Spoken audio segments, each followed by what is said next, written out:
Alright, so Fantom down 4.5%, Near Protocol down around the same. What are the price points we can expect in the near term for both these projects to head down to, and what am I doing specifically regarding these two projects? We're going to get straight into the charts here and analyze the key levels, so make sure you hit up the like button. Don't forget to subscribe. As always, if you want to trade Fantom or Near Protocol or buy it on spot like I do for your long-term portfolio, you can do so using BYBIT or BitGet. Links in description to the best exchanges which I use on a day-to-day basis. Now, as we can see here, Fantom, following Bitcoin, broke out from its triangle. We can see the same for Near Protocol. We broke out from our triangle. We're expecting a nice big move to the upside. As you can see, both of these coins are respecting Bitcoin quite strongly, as you would expect in a bear market. They're looking to Bitcoin for direction, and at the moment, all coins are not able to move of their own accord. It doesn't matter what feature they release. It doesn't matter what they do right now. It's going to be based on the sentiment around risk on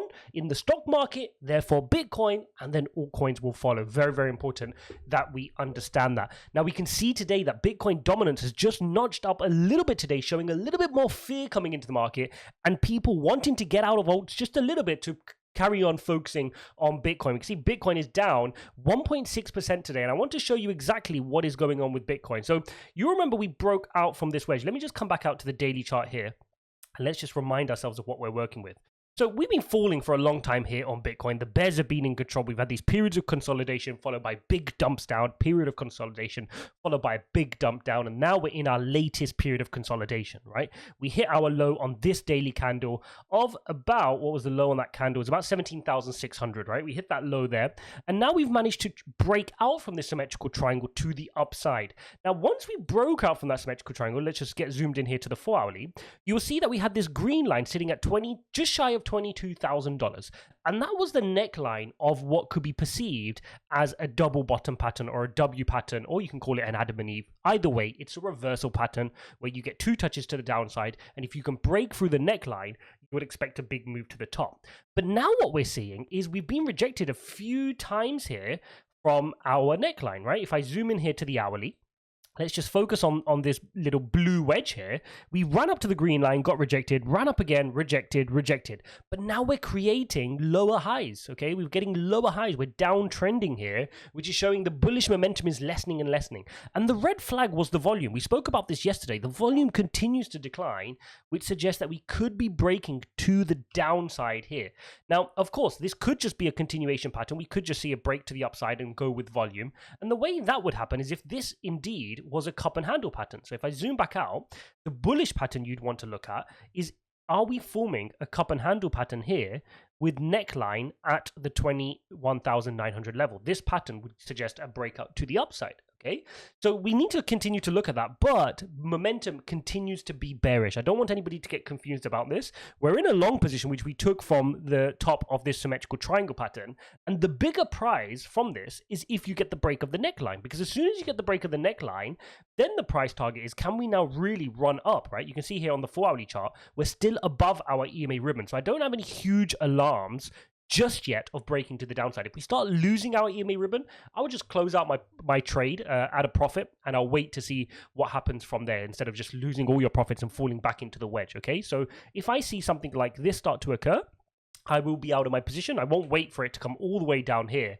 before I get out of my long position. I will just cut the profits there, and I'll be in a profit in that position. But the bigger prize right now is, are we still going to get a little bit more of a rally? And the reason I'm suggesting that, and this is the same for the altcoins as well, is because we still have a couple of days. We have Wednesday is our CPI reading. I definitely want to be out of a long position before the CPI reading. And this is why this channel is so important for you guys. We're not just doing TA for TA's sake here. We have to tie in what is going on with the macroeconomy. And any technical analysis, or somebody, a crypto YouTuber you're watching, a moonboy that you're watching, who is unable to tell you the implications of the wider macroeconomy on your trade, you need to be questioning who you're watching right now, because any person can jump on the screen and say, here's a chart pattern, I'm showing you a cup and handle pattern, but who's going to tie that in with the macroeconomics? Okay, and right now the macroeconomics are clear. We've had a few rallying days here. Let's switch on over to the S&P. I will come back to Fantom and Nia. Give me a couple of minutes to just explain this in detail for you guys. You can see here we've had a 6-7 days of green here on the S&P. Markets are rallying, but again, this is a relief rally into its EMA ribbon. So I'm fully expecting CPI reading to be volatile on Wednesday. So you'd want to be out of long positions before Wednesday, in my opinion, because 8.6% was the previous reading on CPI, and a lot of people are saying that reading could be even higher this month. In other words, inflation hasn't even peaked yet, despite Jerome Powell's aggressive rate hikes. So it could be that will trigger Jerome Powell to do another 75 basis point hike, if not a full basis point hike. We can see that some of the market has started to price in a full 100 basis point rate hike. So 7.6%. That's despite Jerome Powell saying he wouldn't do that. Okay, so we need to be careful of that.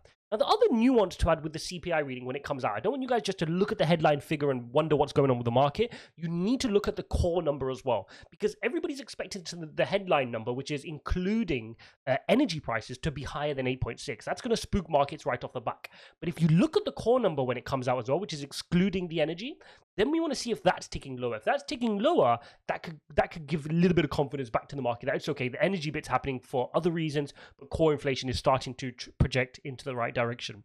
This week is also full of earnings. You've got PepsiCo on Tuesday, you've got Delta Airlines on Wednesday, you've got JP Morgan Chase and Morgan Stanley on Thursday, Wells Fargo and Citigroup on Friday. Friday also has the Michigan Sentiment Survey. So loads going on in the macroeconomy, which we have to focus on this week because it can mess you up on any of your trades or what you're expecting on Bitcoin. Now, let me get straight into the Fantom chart. Thank you for being patient with me there. It's really important that we do take the time to study macroeconomics. It's not just about me showing you chart patterns here.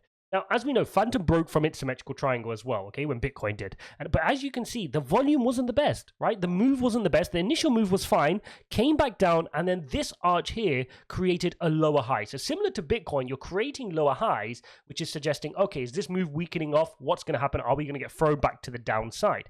Now, if we take a look at Near Protocol, we're seeing it a little bit different. Broke from its triangle, but it created a higher high. At the end of the day, that shows good bullish intent for Near Protocol, which is a good sign for the next run-up when Bitcoin gets ready for its big move to the upside. But in short term, it's not going to matter, right? If Bitcoin dumps to the downside, we expect Near Protocol to come back down, maybe towards these levels at 325, and then you've got your next level of support on Near Protocol down here at $2.90 if Bitcoin starts to fall. Okay, similarly for Fantom, if Bitcoin comes back into its wedge, you can see here Fantom is in a rising broadening wedge. Let me just show you this clearly. You can see this rising broadening wedge. This is a bearish continuation pattern. Again, you fell going into this pattern, you consolidate for a period, people get excited, and then you get thrown back down to the downside. Now, you guys will remember me saying I was a little bit worried that we're spending too much time here at the bottom of this broadening wedge. Normally, from a technical perspective, once you touch the bottom, you really want to get yourself past the halfway line at least and start trying to work your way up to the top of the broadening wedge. When you start to see you're spending too much time at the bottom of the broadening wedge, it normally indicates a bit more of an impulsive move to the downside. So again, what levels would you be looking out for? You'd be looking out to go back to the bottom of the broadening wedge here at potentially the 19-20 cent mark on Fantom. So both Fantom and Near, I would be waiting for some more lows on those projects. I certainly wouldn't be FOMOing in on those right now. You guys know I'm focused still on dollar cost averaging on Bitcoin and a little bit of Ethereum, but when the time comes, I need to be primed and ready to add to my altcoin positions. And like I said to you guys very clear, my big focus right now is layer one solutions. What are those layer one projects which I want to add to, which I have high conviction in? And you guys know for a long period of time, Fantom is one of those secret horses for me. I have a good portion in Fantom of the layer one section of my portfolio. Obviously, I have larger caps as well. I have a bit of Solana, which I'm not actively adding to. I was entering Solana at, kind of the 26, 27 mark a long time ago before the initial run-up. ADA, I've been holding and dollar cost averaging for a long time. Two, I really do want to add a little bit more to. I do want to add more to BNB. I know it sounds boring, but Binance, I think they've come out from this bear market with a lot of honor and credibility. So I think BNB would be a smart one to continue. Add, as is Fantom. I still think Fantom is a high risk but high reward play where a lot of people are sleeping on it. They don't have the natural support of some of these other layer one solutions. But really, if they can get through this bear market, if they have enough runway to navigate this stressful period and this turbulence, they're really going to thrive in the next bull run for me, in my mind.